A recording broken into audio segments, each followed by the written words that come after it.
Ever feel like you're just like completely swamped with Yeah. to-dos and deadlines and like everything? Oh, yeah. It does. It's like you're always chasing the clock, but never quite catching up. Mm-hmm.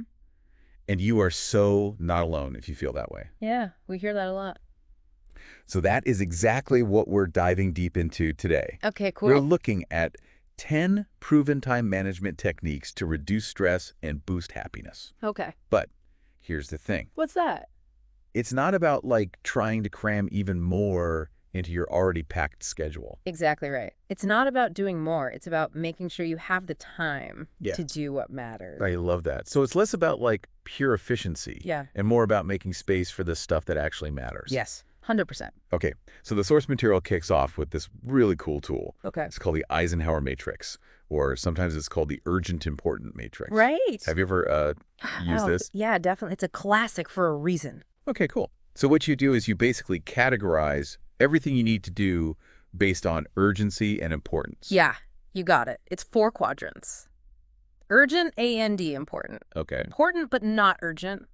Urgent but not important. Mm. And finally, neither urgent nor important. Okay, so I can see how that'd be helpful in theory, but can you like give me an example? Like how would I use this in real life? Okay, sure. So think about this. Your big work project is due tomorrow. Oh yeah, So that is definitely urgent and important, right? for sure. But you also promised to help your kid with their science fair project, which is due next week. So that's important, but maybe not as panic-inducing. Right, right. And then, of course, you've got like social media notifications that are constantly vying for your attention. Yeah, those are definitely urgent feelings, but are they really that important? Probably not. Not so much. Yeah. Okay, so the Eisenhower Matrix like helps you actually see where your time is going. But the real magic, I think, happens when you start using it to make conscious choices about what to focus on first. You know, it's really interesting. Many people find that quadrant 2, that important but not urgent quadrant, is really the key to long-term happiness. That's where you find your personal growth goals and activities you do to strengthen your relationships and even proactive health choices. It's about investing in a less stressful and more fulfilling future. Totally. Yeah. It's about being proactive instead of just reactive. Exactly. I can already see how powerful that could be. Yeah. Okay, so we've like identified our priorities using the Eisenhower Matrix. Right. What's next? Okay, so once you know what to prioritize, it's time to figure out how to actually make those things happen. Okay. And that's where time blocking comes in. Think of it like designing your ideal day. I like the sound of that. Yeah.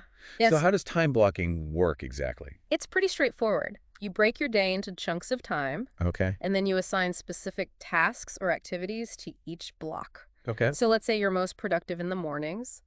You might block off a couple hours for focused work, then schedule in a block for checking emails, and reserve your evenings for family time. This sounds familiar. It's almost like how I schedule appointments in my calendar, Right? except it's for everything. Yes, exactly. Okay, so do you think this works for people who have a lot of unpredictable things that pop up in their day? For sure. You know, if you're already using time blocking, try theme days. So you dedicate Mondays to creative tasks, Okay. Tuesdays to client work, and so on. Got it. This helps reduce those mental switching costs and boost your focus. And if you have unexpected things pop up, you can always adjust your blocks. Okay. The key is to have a framework in place so you're not just reacting to whatever comes your way. Right. So it's about having a plan, but also being flexible. Exactly. I got it. Yeah. I got to admit, since I started time blocking a few months ago, I felt way less scattered. That's great. I used to feel like I was constantly switching gears, never fully present in any one task. Right. Now I actually have dedicated time for deep work and downtime, which is a total game changer for my sanity. It reduces that feeling of overwhelm and gives you back a sense of control over your day. For sure. And speaking of focus, Yes. let's move on to a technique that can help you power through even the most daunting tasks. Okay. Sounds good. The Pomodoro technique. Yeah. You familiar with this one? Oh, yeah, for sure. So it's like work in short bursts, take frequent breaks. But honestly, I wonder sometimes if those breaks are actually helpful or just another excuse to get distracted. That's a great point. A lot of people fall into that trap. Yeah. But the breaks are crucial Okay. if you use them strategically. So instead of scrolling social media, Mm-hmm. try mindful stretching or a quick walk or even just closing your eyes and taking a few deep breaths. Okay, so it's about using those breaks to truly reset and recharge. Exactly. Not just add more mental clutter. Right. Okay, so the Pomodoro technique helps with focus, especially for those of us who, let's be honest, struggle with procrastination. So what other techniques does this source highlight?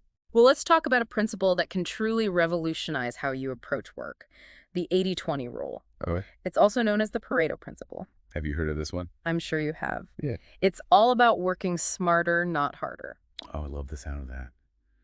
Work smarter, not harder. Tell me more.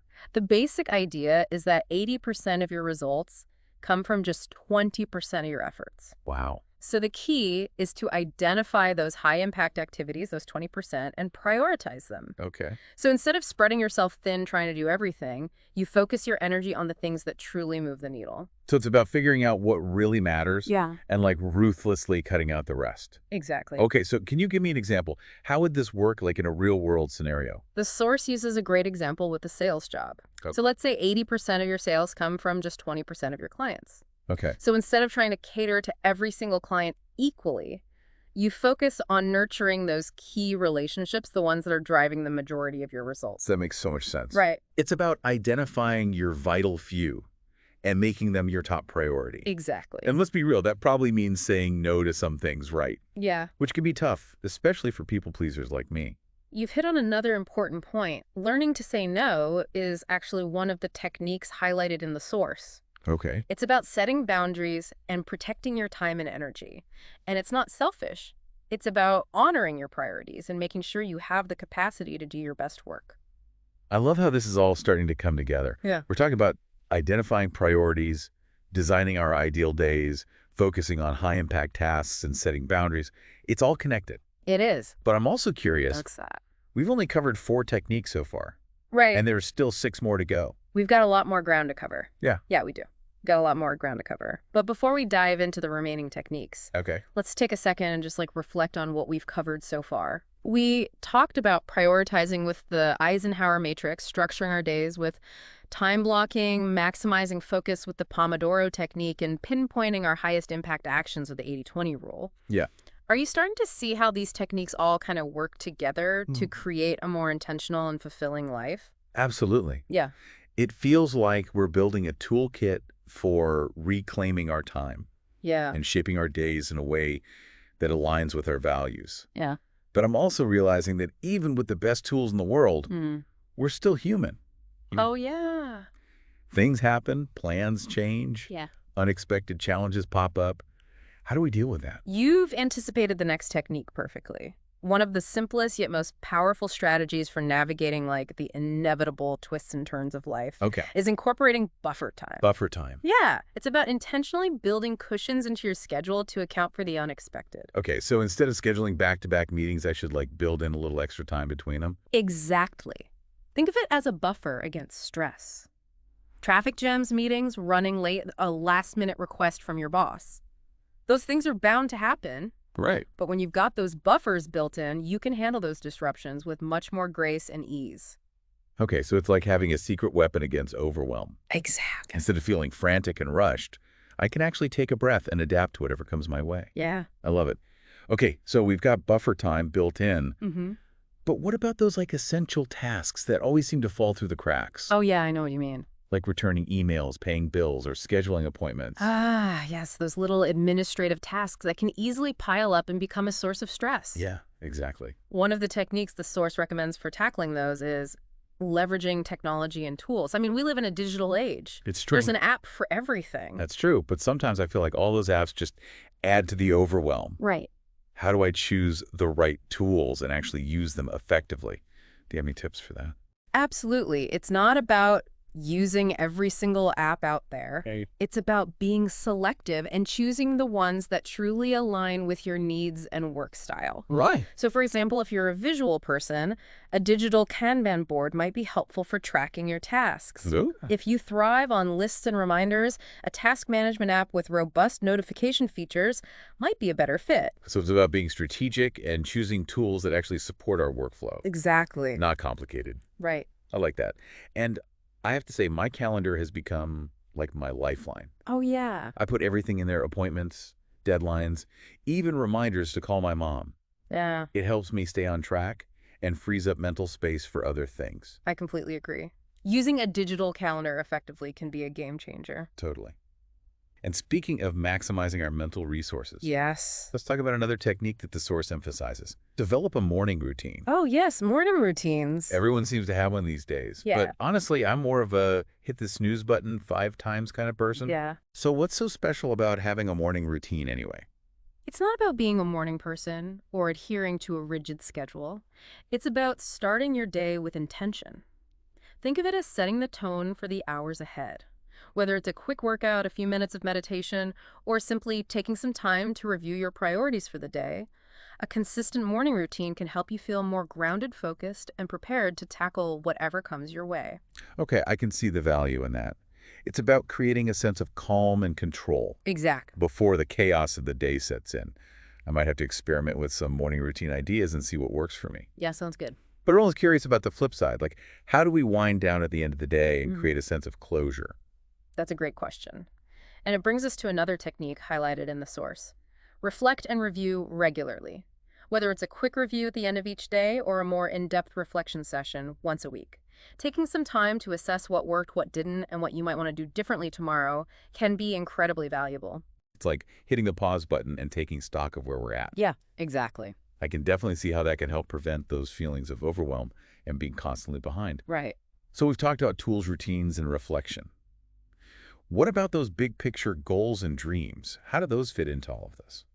That's where the power of connecting your time management strategies to your core values comes in. Remember, it's not just about efficiency, it's about creating a life that feels meaningful and fulfilling. And that means making time for the things that truly matter to you, whether it's spending time with loved ones, pursuing a passion project, or simply taking care of your own well-being. I love that.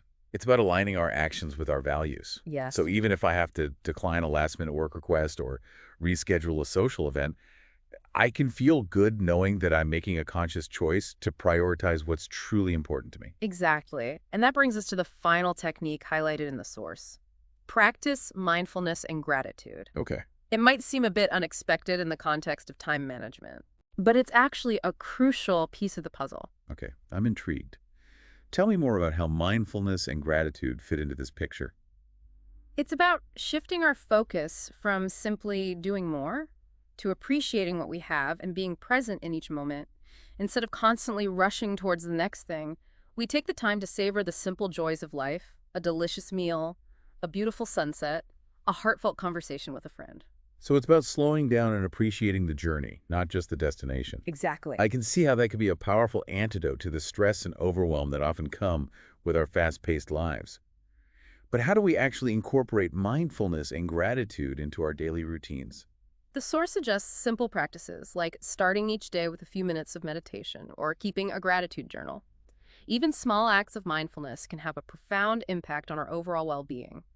And when we're feeling grounded and grateful, the challenges of daily life tend to feel a little less daunting. It's like shifting our perspective from scarcity to abundance. We start to see the time we have as a gift, not something to be constantly managed and controlled. I love that.